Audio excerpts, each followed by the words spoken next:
ইনকিলাব মঞ্চের মুখপাত্র শহীদ শরীফ ওসমান হাদী হত্যা মামলার অধিকতর তদন্ত প্রতিবেদন দাখিলের জন্য আগামী ১৯ এপ্রিল দিন ধার্য করেছেন আদালত। বৃহস্পতিবার ঢাকার চিফ মেট্রোপলিটন ম্যাজিস্ট্রেট আদালতে এ মামলার তদন্ত প্রতিবেদন দাখিলের দিন ধার্য ছিল। তবে তদন্ত সংস্থা পুলিশের অপরাধ তদন্ত বিভাগ প্রতিবেদন দাখিল না করায় ঢাকার অতিরিক্ত চিফ মেট্রোপলিটন ম্যাজিস্ট্রেট জাসিতা ইসলাম নতুন এ তারিখ ধার্য করেন।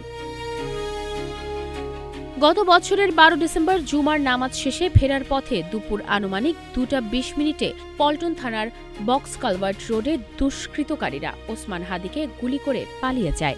এ ঘটনায় ১৪ ডিসেম্বর ইনকিলাব মঞ্চের সদস্য সচিব আবদুল্লাহ আল জাবের বাদী হয়ে পল্টন থানায় একটি মামলা দায়ের করেন। এর আগে গত ৬ জানুয়ারি মামলার তদন্তকারী কর্মকর্তা গোয়েন্দা পুলিশের পরিদর্শক ফয়সাল আহমেদ ঢাকার চিফ মেট্রোপলিটন ম্যাজিস্ট্রেট আদালতে ১৭ জনের বিরুদ্ধে চার্জশিট দাখিল করেন। তবে ওই চার্জশিটে অসন্তোষ প্রকাশ করে ১৫ জানুয়ারি আদালতে নারাজি আবেদন করেন মামলার বাদী। আদালত আবেদনটি গ্রহণ করে অধিকতর তদন্তের জন্য মামলাটি সিআইডিকে হস্তান্তর করেন। ডিবির দাখিল করা চার্জশিটে ১৭ জনকে অভিযুক্ত করা হয়।